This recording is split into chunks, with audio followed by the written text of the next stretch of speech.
আলহামদুলিল্লাহ। তা আল্লাহ তাআলা আমাদের ভালোর জন্য বড় লোক বানাইছে, মাধ্যম বানাইছে, গরিব বানাইছে, আমাদের ভালোর জন্য বানাইছে।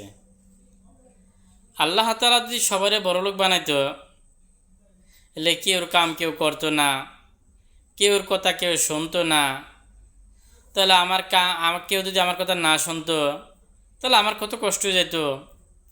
আমার খানার জন্য আমার কৃষিকাজ করতে হইতো, আমার পোশাকের জন্য আমার দর্জিকাম শিখতে হইতো, আমার জুতা পরিধান করার জন্য আমার জুতার কাজ আমাকেই পরিষ্কার করতে হইতো, জুতা বানাইতে হইতো, আমার টয়লেট আমাকেই পরিষ্কার করতে হইতো।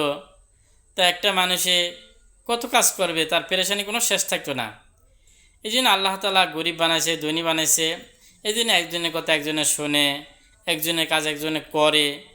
তো এই জন্যে দেশটা সুন্দর মতনে চলতে আছে।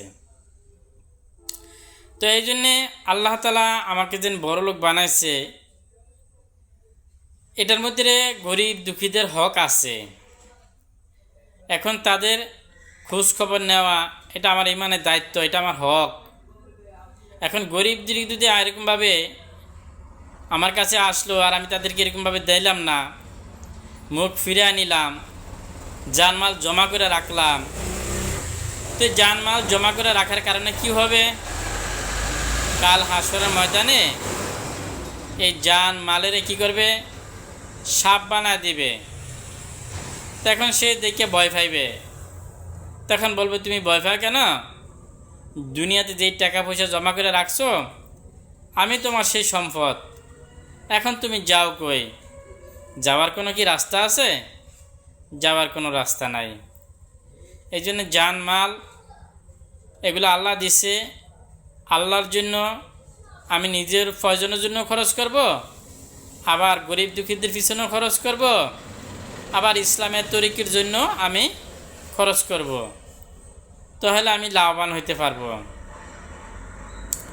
আর যদি আমি জমা করে রাখি, তাহলে আমি আমার মাল কতটুক, যেটা আমি খাই হজম করছি এটা হচ্ছে আমার মাল, আর যেটা আমি নিজ হাতে আল্লাহর রাস্তায় খরচ করলাম এটা হচ্ছে আমার মাল, আর সব হয়েছে ওয়ারিসের মাল। এখানে আমি ওয়ারিসের মালের জন্য আমি কতটুকু মেহনত করতেছি, আর আমার নিজের সম্পদের প্রতি আমি কতটুকু মেহনত করতেছি, একটু ধ্যান করা উচিত, খেয়াল করা উচিত।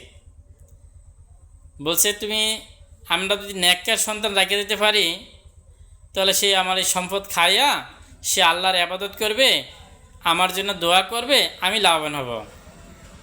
আর আমি যদি ছেলে সন্তানের নেককার না বানায়া যায়, তাহলে সেই সম্পদ দিয়া সে খারাপ কাজ করবে, ওইটার গুনাহ আমার আমলনামায় কবরের মধ্যে জমা হইতে থাকবো। সে নিজেও ক্ষতির মধ্যে পড়বে, আমাকেও ক্ষতির মধ্যে পড়তে হইবে। এজন্য আল্লাহ তাআলা আমাদেরকে কথাগুলো বুঝায় শোনায়, এরপর আল্লাহ তাআলা আমল করার তৌফিক দান করুক। আমিন। ওয়া আখিরি দুআনা আলহামদুলিল্লাহি রাব্বিল আলামিন।